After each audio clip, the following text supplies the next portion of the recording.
englobé yëpp bëri na bokk na si suñu monnaie yooyu yëpp dinañ ci ñëw Mor mais Pape Sané tey jii suñu déggee autant ci régime bi fi jógee si càppaandawlu nguuram da doon wax wàññi te mënatul am ci kii yi parce que affaire bi dafa teng tey jii suñu gisee li ñu wàññi néew na néew goo xamante ne est-ce que du jox dëgg ñoom li ñu waxoon ne tey jii ñii def nañu contorsion bu nekk pour am arriver à ça. Déjà wàññi même bu dee un franc. am na solo les gens doivent se féliciter mais man ci wàññi bi dafa am benn affaire bi nga xam ne moom a ci gën a jaaxal c'est-à-dire que le gouvernement est allé vers la partie la plus difficile bi nga xam ne moom mooy ci levier yi mu yore à sa disposition moom ci levier bi gën a difficile mooy le levier du régime de la liberté des prix nga xam ne Awa importateur la Mame Birame importateur la ñoom ñooy fixer seen prix et consort en fonction justement des charges yi nga xam ne moom la leen état di imposer alors que l'État a le levier du régime de l'application d'office des prix c'est-à-dire moom mooy décider ne tey prix bi man maa koy appliquer ça ne dépend de personne ce n'est que de la prérogative de l'État mu am l'autre régime qui est le régime de l'homologation des prix bi nga xam ne dañuy xool état day xaw a arbitrer ne lii ak lii ak lii ne voilà on homologue le prix donc moom dafa bàyyi ñaar yi nga xam ne moom daf ci am doole te nga xam ne foofu bu ko fa wàññi woon moi je pense que bu wàññi woon foofu côté boobu ça aurait eu nécessairement des impacts sur li nga xam ne moom la ñu wàññi je m'explique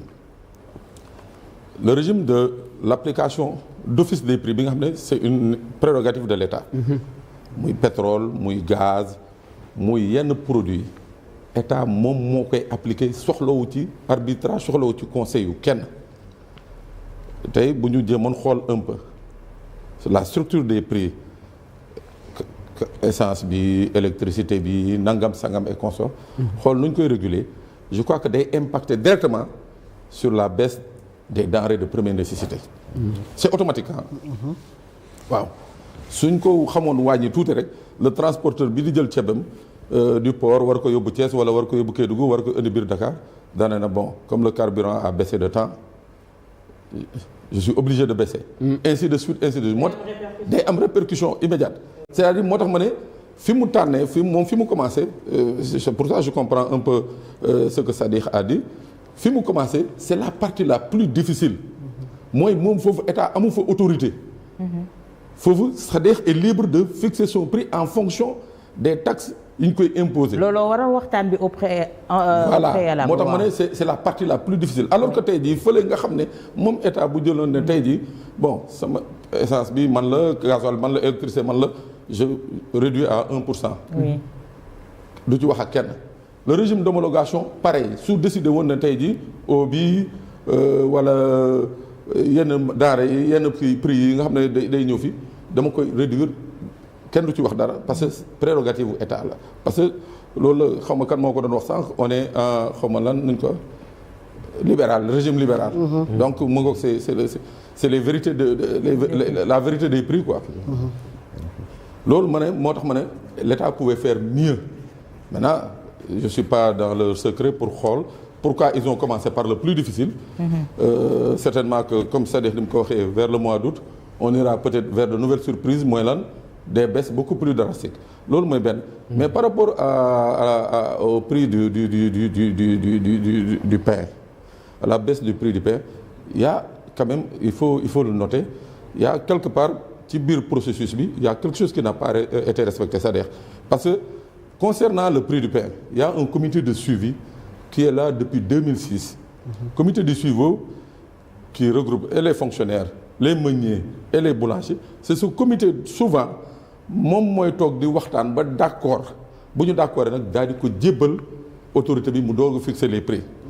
bon bu dee nag comité bi réunirul mais séparément dañu toog ak les meuniers wala les boulangers ou bien les fonctionnaires du ministère du commerce à part je crois que là on sort du cadre formel bi nga xam ne moom la fi yoon tegoon mooy ce comité de suivi là donc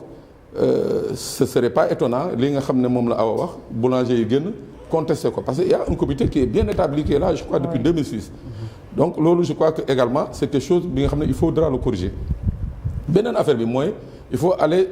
encore beaucoup plus loin dans cette affaire dans cette baisse là en revisitant la loi de 2021-25 du 12 avril 2021 là où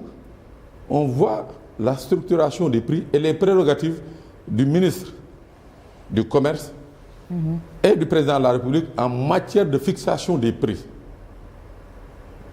Le ministre du Commerce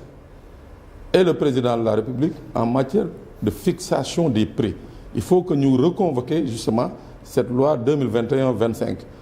beneen bi nga xam ne moom laa bëgg a eggalee ma xam ne état bi mënoon na fa sukkandiku tey jii mooy le transport tey jii les gens pratiquent des hausses sur toute l'étendue du territoire pourtant tey jii état amoon na moyen profiter de cette situation pour faire baisser les prix c'est-à-dire à hauteur raisonnable quoi parce que boo xoolee ce qui se passe actuellement dans les gares routières alors que tey justement en parlant des prix l'État a cette prérogative d'obliger ñi nga xam ne mooy transporteurs yi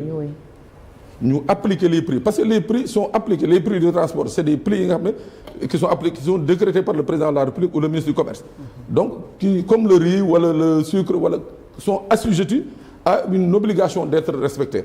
donc man dama jàpp ni que foofu c'est vrai que dans je crois que dans un souci de satisfaire une promesse électorale on est allé très vite Mame Birame j'ai bien aimé ce qu'il a dit mooy que ils n'étaient pas nombreux à pouvoir penser que en quelques 2 mois mën nañu baisser les prix d'autant plus que wax nga ko sa biir question l'ancien régime avait tenu à préciser que il était impossible de baisser les prix mais le faire dans ces conditions-là c'est déjà un pas en avant mais mieux structurer encore une prochaine baisse des prix je crois que ce serait une victoire pour et le gouvernement et pour les Sénégalais. D'accord docteur suñu déggee Pa Assane interpellation bi déjà lim ci wax